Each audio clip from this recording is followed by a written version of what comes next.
Excuse me, ये आपकी गाड़ी है? ये गाड़ी मेरी नहीं है। ये तेरे बाप की गाड़ी है जिसके ऊपर चढ़ के बैठा है। उतर। अरे मैडम, ये क्या बदतमीजी है? अगर मैं गिर जाता, मुझे लग जाती तो? गिर जाता तो? अबे इतनी गिरी हरकत कर रही है तूने, तुझे गिरना ही चाहिए था। तेरी हिम्मत कैसे हुई मेरी गाड़ी के ऊपर चढ़ के बैठने की? तेरे को पता भी है कितनी महंगी गाड़ी है ये?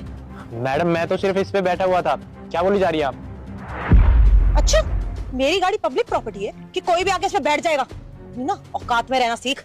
यही तो चेतना, इन जैसे लोगों की ना यही दिक्कत होती है। जहाँ महंगी गाड़ी देखी नहीं वहीं चिपक जाते हैं, कभी फोटो खींचने लग जाते हैं और कभी उसके ऊपर बैठने लग जाते हैं। तुझे पता भी है कितनी महंगी गाड़ी है ये?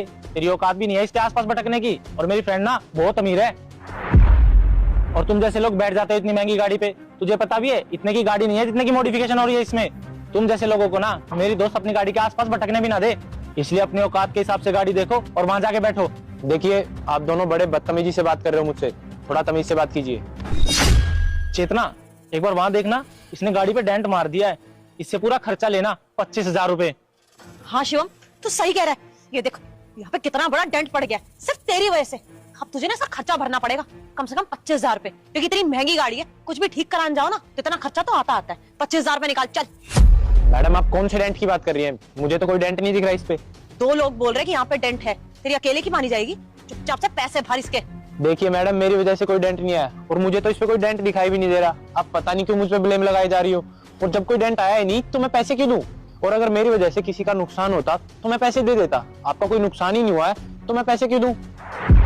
अबे मुझसे ना बहस मत कर, फालतू का टाइम नहीं मेरे पास कि यहाँ पे बैठ के तुझसे डिस्कशन करूं मैं। चुपचाप से पैसे निकाल, नहीं तो तू जानता नहीं है कि क्या कर सकती हूँ मैं। अभी तो प्यार से बात कर रही हूँ। अगर मैंने अब यहाँ पे शोर मचा दिया ना, पूरी सोसाइटी इकट्ठी हो जाएगी और ये बोलूंगी कि छेड़ रहा है तू, झूठा इल्जाम लगाऊंगी तुझ पे। फिर तो जानता ही है कि भीड़ क्या हाल करेगी तेरा। चुपचाप पैसे निकाल और निकल यहाँ से। देखिए, बहुत हो रहा है आपका। मेरा यहाँ पे बैठने का एक पर्पस था, वरना कोई शौक नहीं है मुझे इस गाड़ी पे बैठने का। ओ, पर्पस की वजह से धूप लग रही होगी तेरे को, है ना? चक्कर आ गए होंगे तो सोचा हो गाड़ी में बैठ जाता हूँ, गाड़ी का सहारा ले लेता हूँ, है ना? इतनी औकात नहीं है तेरी कि तू इस गाड़ी के आसपास भी भटके। और ये बहाने ना मेरे सामने मारने की जरूरत नहीं है। ऐसी कौन सी मजबूरी आ जाएगी तेरी जो तू मेरी गाड़ी पे चढ़ के बैठेगा? पहली बात तो ये मैडम, ये घर मेरा है और ये पार्किंग स्लॉट भी मेरा है। मेरी पार्किंग में आपने रुक जा बेटा, मुझे देखकर इग्नोर मत करना। इस बार जो भी एग्जाम में पास होना चाहता है मैं पास कर दूंगा, लेकिन तुम्हें भी मेरा एक काम करना होगा। तुम्हें इस वीडियो को लाइक, चैनल को सब्सक्राइब करना होगा, और जाते जाते बेटा कमेंट में हर हर महादेव लिख देना। आपकी गाड़ी ना चोरी हो जाए और आप उल्टा मुझ पे ही ब्लेम कर रहे हो। और पिछले 2 घंटे से मैं आपका वेट कर रहा हूँ कि आप कब आओगे और आपकी गाड़ी निकालोगे यहाँ से।